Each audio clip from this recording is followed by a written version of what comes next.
I'm taking the next CEO for myself.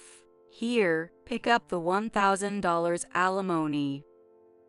Susanna, my best friend, sneers with a twisted smile. She mocked me from the bottom of her heart. Right beside her, my husband Max was grinning smugly. These two had been betraying me through their affair for who knows how long. Susanna probably stole Max from me just because he's the son of a big company CEO. She's always loved money, but I never imagined she'd go as far as to steal her best friend's husband. I've lost both my husband and my best friend. Was I so blind in my judgment? I don't think I could have handled this situation on my own. But I have a strong ally. I close my eyes for a moment and take a deep breath. Then, I open them, glare directly at my two enemies in front of me, and raise the flag of counterattack. My name is Emily, a 45-year-old working housewife. I juggle a job at a company and care for my 8-year-old daughter while handling the household chores. There are plenty of women like me. But I'm a bit different from other people. Good morning, Emily. I'm counting on you today. Good morning, Dave. Let's do our best today. My workplace is a large company with annual sales of $500 million, run by my father-in-law, Dave. He's the CEO of a medical equipment manufacturer, and my husband Max is his only son. I met Max in college and started dating him after his confession. I lost my mom early on, and my dad raised me alone. But he was always busy with work, so I didn't get much attention from him. That's why I like caring women like you, Emily. He told me this a little after we started dating. It was well known among our college peers that Max was the son of a big company CEO. I never imagined I'd be able to date him, let alone marry him. People probably think I'm winning in life. But married life with Max wasn't all sunshine and roses. Hey, Max, I'd like to work. After graduating college, I married Max right away, but I found myself with too much time on my hands. I could afford to stay home, but I came from a typical middle-class family, so that kind of life just didn't sit well with me. So, I casually told Max I wanted to work.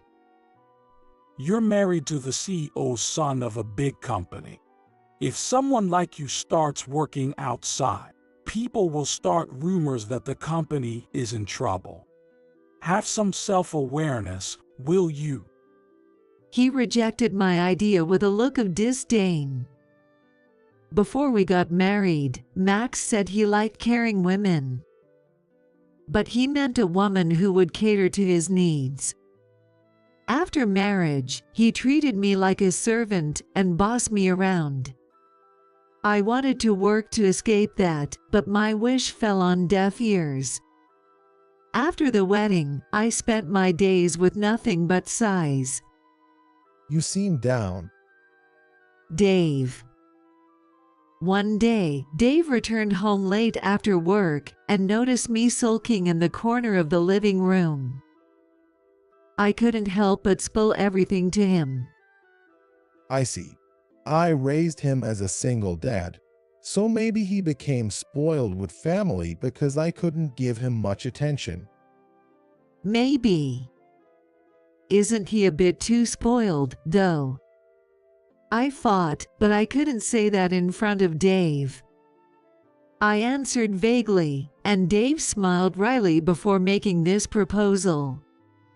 Emily, if you're okay with it, why not work at my company? What, really? I was overjoyed as Dave nodded with a smile. He said he'd explain the situation to Max, so I gratefully accepted his offer. After that, I began working at Dave's company, got pregnant with Lynn, and gave birth safely. I believed that having a child would bring Max back to his former, kinder self, but unfortunately, my prediction was wrong. Max continued to treat me as he always had, ordering me around. On top of that, I was constantly busy with parenting, work, and housework, but I preferred this lifestyle over doing nothing. By the way, despite being the son of a company CEO, Max hardly worked at all. He seemed content to rest on his laurels. It's pointless to work that hard. He'd say snidely, mocking my busy schedule. Lately, I felt like Max's attitude toward me was growing worse. My resentment continued to build. Max has been so cruel lately. The other day, this happened. That's clearly your husband's fault. My confidant and best friend was Susanna. We had known each other since high school, and she always listened to my complaints. We regularly met at our usual cafe that we had been frequenting since high school. Susanna was my best friend, and I cherished her deeply. I can't believe Max treats you so poorly when you're so kind and hard-working, Emily. Thanks, Susanna. Watching her express anger on my behalf made me chuckle. Sipping her favorite orange juice, Susanna continued. But he has always been like that, hasn't he? Have you met Max before, Susanna? Susanna looked briefly surprised, but quickly returned to a smile. I saw him at your wedding, but it's strange to say I know him just from one meeting. I probably formed an image of him just from hearing your stories. I see, Susanna. I didn't realize I complained to you so much. Apparently, I had vented to Susanna so often that she felt like she knew Max personally. I reflected on my actions. Susanna smiled wryly and shook her head. No, it's okay, Emily. Don't worry about it. Would you like some cake? I'm in the mood for something sweet. Sounds good. I continued to complain about Max, but Susanna listened kindly and patiently. Despite the increasing hurtful comments from Max lately, I managed to get through each day thanks to Susanna and Dave. But that daily life came to an abrupt end. Dave, why did you? One day, Dave suddenly fell ill and never returned home.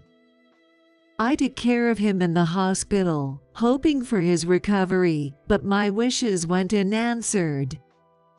Though he was still energetic at first, Dave gradually weakened and then passed away. Grandpa.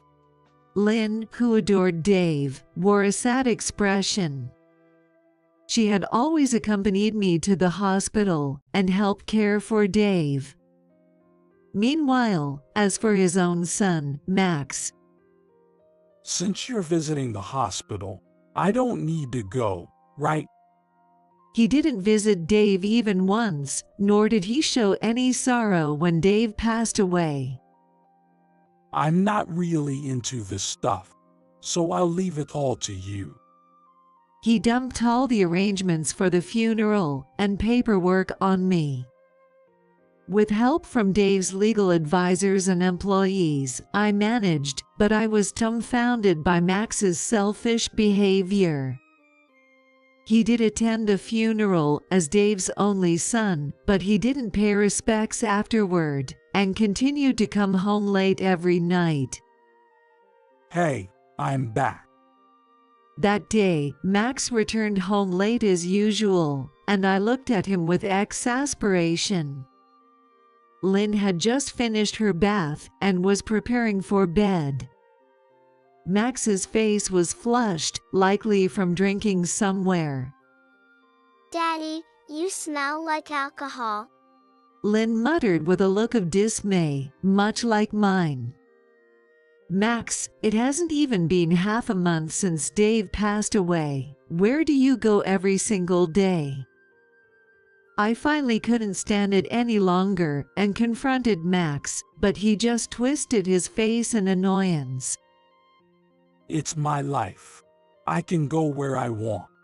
Stop prying into my business. You don't have the right to tie me down.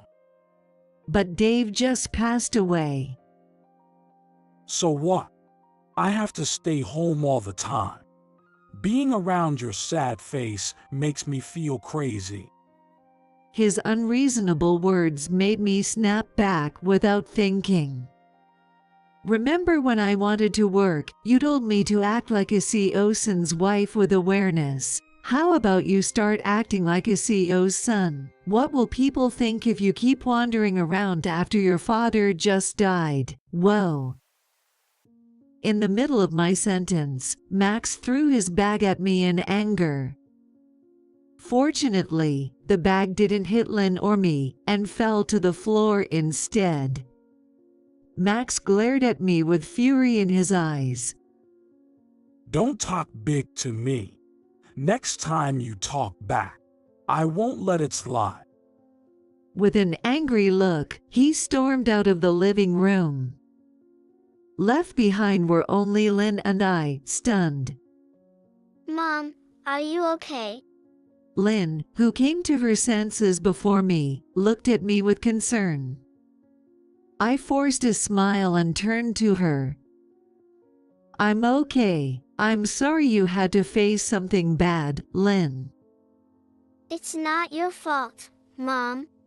My kind daughter, who always looked out for me even at times like this, I hugged her gently. Without Lynn, I might have broken down. Despite Lynn grieving over her beloved grandfather, she still managed to offer me comforting words. Marrying Max might have been a mistake, but becoming a family with Dave and Lynn was the precious treasure I gained from this marriage. A few days later, sigh. I had just about managed to get the paperwork sorted, and all that was left was to wait for the memorial mass after Dave's death. Thinking I might have some time now, I was about to contact Susanna to vent when a call from Max. Max, who had gone out again today, called me suddenly. Hello, what's up? I need to talk. Meet me at the cafe near the station. His imperious tone made me want to sigh, as if he had been enjoying himself all day as usual. However, thinking it would be more trouble to refuse, I headed to the designated spot. This cafe, Susanna and I often use it. The cafe, which we had been visiting since high school, might look old, but the food served is delicious, and the ambience inside is stylish and calm. It was surprising that Max, who liked flashy places, knew this cafe, but I entered nonetheless. There, I was about to learn an unbelievable truth. Excuse me, what did you just say? Max, who had been waiting at a back table, immediately confronted me as I took my seat. That's why I said we're getting married. I want a divorce from you. Max grinned as he thrust a divorce paper at me. I wasn't shocked because Max wanted a divorce. It was shocking because the person Max said he was going to marry was sitting next to him. Sorry, Emily. I'm taking your husband. Susanna said this with a sarcastic tone, intertwining her arm with Max's. Now that Dave's gone and all the paperwork's finished, I thought it was a good opportunity to settle everything, right, Max? Susanna smiled at Max, who nodded back with a smile. How long have you two been together? Struggling to control my trembling voice, I asked them both. Let's see. Was it right after Lynn was born? I visited your house and met Max. He was quite frustrated because you weren't paying him any attention.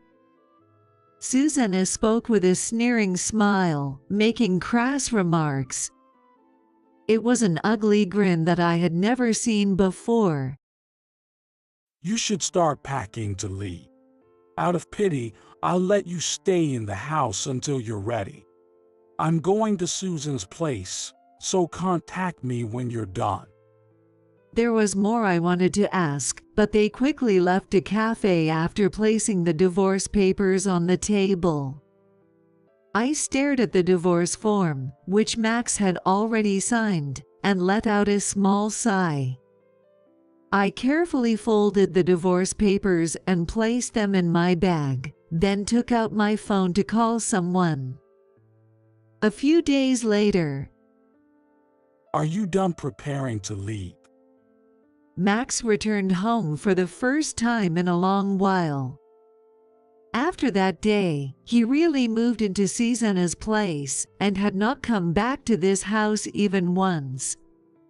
In the meantime, I had hurriedly finished certain preparations and contacted Max yesterday. Lynn wasn't here right now. It wouldn't be right to involve a child in the ugly disputes that were about to unfold. So, I had left her with a coworker and friend who has children.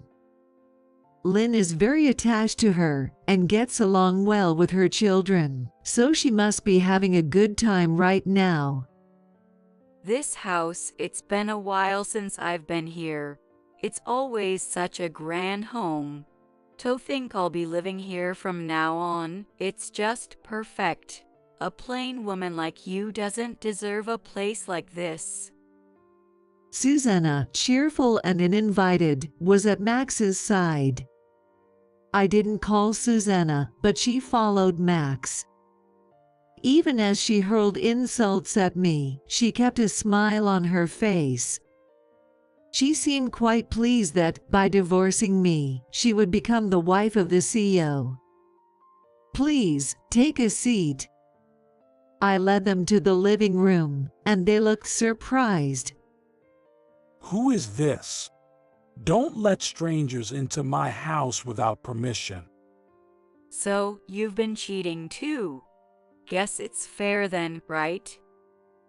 A serious-looking man in a suit was sitting in the living room.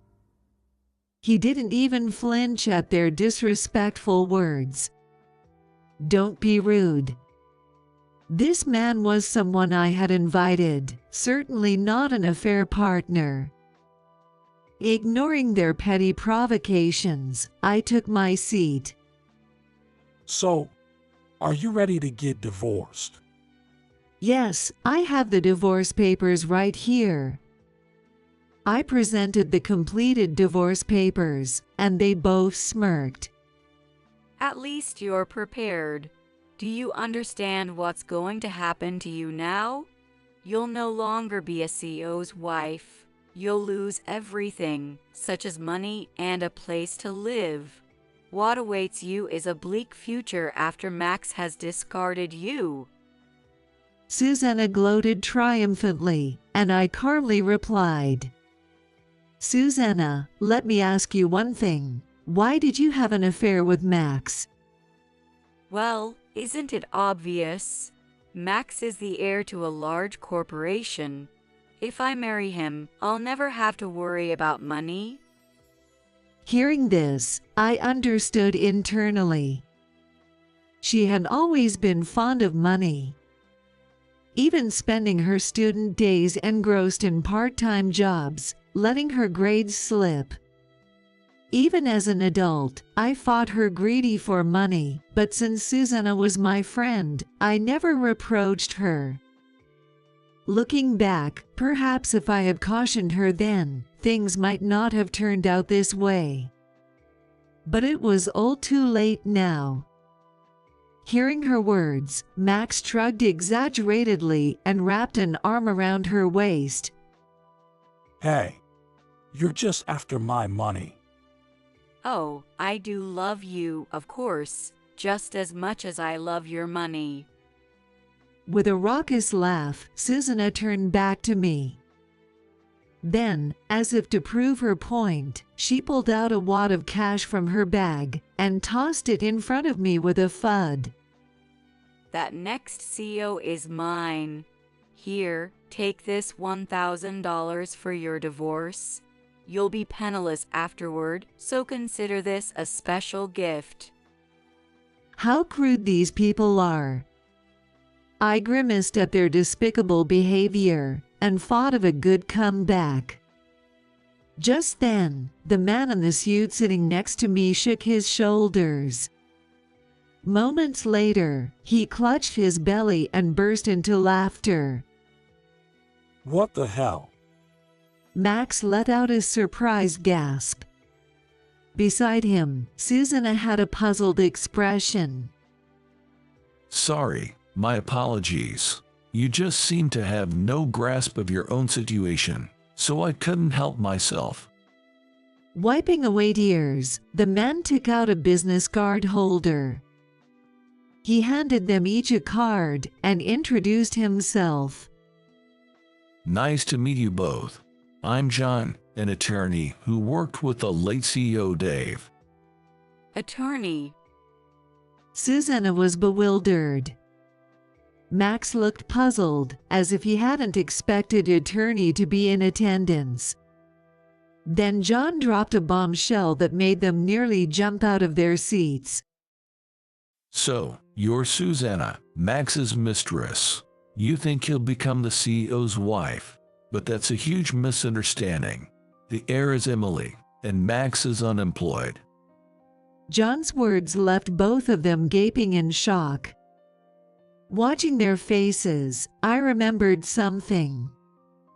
When Dave was still conscious in the hospital, he suddenly told me this. Emily, when I pass away, divorce him. Max is cheating on you. Dave's words surprised me, but at the same time, I wasn't too shocked. A few years ago, I found a woman's accessory in Max's bag, along with a hotel receipt, so I knew he was cheating. I briefly considered divorce, but I couldn't entrust Dave to Max, who was always fooling around. Besides, if I divorced Max, I'd get custody, and Dave and Lynn would be separated. Dave and Lynn were so close that I sometimes got jealous. I didn't want to break them up, so I turned a blind eye to Max's infidelity. At the time, I had no idea that Susanna was the other woman, nor did Dave seem to know the details. When I told Dave about it, he looked surprised for a moment and let out a deep sigh. I can't believe my actions have forced you into hardship, Emily. That's not it. Sure, it's partly for our daughter, but I didn't want to be separated from you either. I love you just as much as Lynn does. Dave looked like he was about to cry, but he smiled at my words. Then, with a determined expression, he said something even more surprising. If you're okay with it, I'll leave you everything. What? I don't want my inheritance going to Max. Dave had given up on Max long ago, just as I had. No way, Dave, I don't need your inheritance. Just stay healthy for as long as you can. I said that, but it seemed like Dave had already prepared everything. After he passed away, I contacted John to handle the paperwork, and he told me that Dave had left a will leaving everything to me. So, all of Dave's estate, including the company, will belong to Emily. John placed Dave's will in front of them. Just in case, he gave them a copy. It didn't take long for the just in case to happen. I'll never accept this. Max shouted and tore the will in half. Seeing the will split in two, I secretly sighed with relief that we'd made copies. You mean you're going to be the CEO? Next CEO is me. You're just a housewife. Sure, you worked at my dad's company, but just as a temp. What do you know about running it? Could he really not know this? I almost said it aloud. Instead, I kept my cool and told Max something he didn't know. I'm just a temp worker. That's not true. I'm the head of the secretary department. After marrying Dave, I started working at his company. At first, I was just a temp like Max said, but I discovered that I enjoyed working, so I worked hard at Dave's company and gained experience. My efforts were recognized, and I was promoted to a permanent position. After becoming a full-time employee, I climbed the corporate ladder steadily, eventually reaching the head of the secretary department. Our department's job is to support the busy CEO. I've been observing the CEO's work up close for years. Dave had intended to make me his successor for a while, so he secretly entrusted me with presidential duties to help me gain experience. Before he passed away, Dave even spoke with the executives. The next CEO isn't going to be you, Max, someone who spent all his time playing around and made no effort. It's going to be me, who's been working hard all this time. John nodded at my words. The formal procedures have already been completed. You and Susanna are the only ones who believe that Max will be the next CEO. The life seemed to drain from Max's face. His gaze wandered nervously until it landed on the torn will on the table, where he fixated on one sentence. It was Dave's words of rejection for his son. I won't leave any inheritance to my only blood relative, Max. Cutting off his son must have been tough. But Max had lived selfishly enough to push his own father to this. This outcome was Max's own doing. I returned the $1,000 that had been thrown at me earlier to the two of them, now as pale as ghosts. From now on, things will be hard without money, right? Max won't be the next CEO. I'll divorce him, and you'll be thrown out of this house, losing everything. So here, take this back. Consider it a little help with your living expenses. Susanna's face flushed bright red with rage at my words, and she shouted, You've got to be kidding. I refuse to accept this. She violently slapped my hand when I tried to return the $1,000. Then, her face contorted with anger, she glared at John and approached him threateningly. Max is his only blood relative. It's only natural that Max should inherit the company. It's unforgivable that she would inherit everything. Susanna's face was beet red with fury. John looked at her with an exasperated expression. You say you won't accept it, but you two are the only ones who haven't. Legally, all procedures have been completed, and the company's board unanimously agrees that Emily should be the next CEO. I also personally believe it's better for Emily to lead. John glanced at Max. I'm the company's attorney, but Max, have you ever met with me once? You haven't, right? You even mistook me for Emily's lover. He let out a deep sigh. If you had taken your job as the next CEO seriously, you would have met with me many times. It's absurd that someone who hasn't trained as a CEO should suddenly inherit the role. If that were to happen, the company left by Dave would crumble. A major task like running a company is impossible for someone incompetent. I'm not a business owner, but I know that much. I was a little surprised by John's candid words. When I glanced at him, I saw a hint of anger on his face. John had been indebted to Dave for a long time.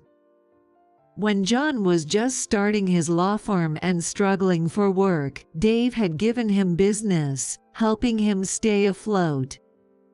Afterward, Dave appointed him as the company's attorney, and John often said he could never repay Dave. John seemed angry at Max for ignoring Dave all this time. Max sat slumped in his chair, staring at the floor. His face ghostly white. Damn it. Susanna couldn't seem to accept it, lunging at John. I grabbed her hand and stopped her. Let me go. You loser who couldn't even discipline your husband. Don't touch me. I didn't respond to her vile words, calmly stating the facts. If you harm John, the company staff waiting outside will rush in. Oh no. Why are they here? The company's executives, concerned about potential danger, had suggested having a third party present at this meeting. We had called upon the staff who were skilled in martial arts. After the two entered the house, we had them secretly wait outside. When I explained this to Susanna, she paled and quietly sat down. It seemed she had realized she couldn't win. I decided to deliver the final blow to the now defeated pair. I'm going to demand compensation from both of you. John and I have already discussed this. At the mention of claiming damages, the two of them quickly looked up, their shoulders drooping. Then, Susanna tried to cling to me. I'm so sorry. Just forgive me for this, please. I truly regret it. I'll apologize as much as it takes to satisfy you. You'll forgive me, right? Because we're best friends. I brushed off Susanna's reaching hands with a cold response. No, we're done. I absolutely refuse to be friends with someone who would steal another person's husband for money. Don't ever pretend to be my friend again. It's disgusting. As Susanna's face fell into despair, Max kneeled down before me. Then he made a ridiculously audacious statement that left me flabbergasted. I'm sorry for everything. Let's start over. Jesus Christ. Divorce would be terrible for Lynn, right? Hearing Max use our daughter as an excuse, my anger surged. How selfish could he be? Lynn asks me almost every day when we'll divorce. What? She's 8 years old, Max. She's not a little kid who doesn't understand anything. She's long since lost any affection for you, after how you've disregarded Dave and me. Yes, just like Dave and me, Lynn had already lost familial love for the selfish Max. She had repeatedly told me how she wanted me to divorce and be happy. It took a while, but I was finally going to fulfill Lynn's wish. You no longer have a family. Everyone who was your family has abandoned you. I'm divorcing you, so live well with Susanna. That was your wish, right? At those words, Max collapsed on the floor in despair.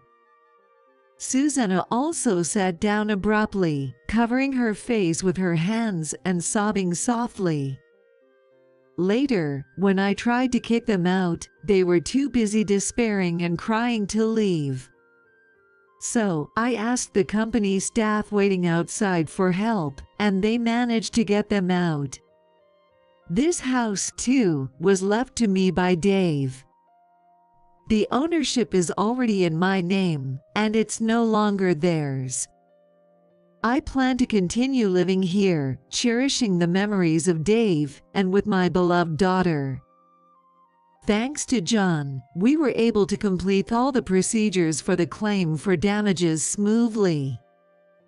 Max had to sell his belongings and still had to borrow from a loan shark to cover the rest. I wonder what kind of shady lenders would loan to someone like Max, but as long as he pays the damages, it doesn't matter to me. Susanna exhausted her savings to pay the damages and tried to borrow from friends when she fell short. However, once her friends found out about her affair, they all cut ties with her. Among them were friends Susanna and I had in common. They were all disgusted with Susanna and worried about me. According to what I heard from these friends, Max, with nowhere else to go and no money, moved in with Susanna. But Susanna blamed Max for her predicament. And they had a huge fight, leading to the neighbors calling the police. Eventually, Susanna kicked Max out, and I don't know where he is now. Wherever he is, it doesn't concern me. Susanna, struggling to pay back the damages, turned to the same shady loan sharks as Max. Her future looks as miserable as Max's. Meanwhile, I've taken over as the CEO at the company Dave left me, and it's keeping me very busy. Even though Dave trained me, being CEO is a challenging job. I'm managing with the support of the employees. What soothes my hectic days is my precious daughter. Mom, welcome back. You must be tired from work. I'm home, Lynn. You must be hungry, right? I'll make your favorite beef stew today. Yay! I love it, Mom. Just seeing Lynn's smile makes all the fatigue vanish. Though the days ahead may be tough, with Lynn by my side, I'm sure I'll be fine. And I know Dave is watching over us from heaven. As long as he can rest easy up there, I'll do everything I can down here.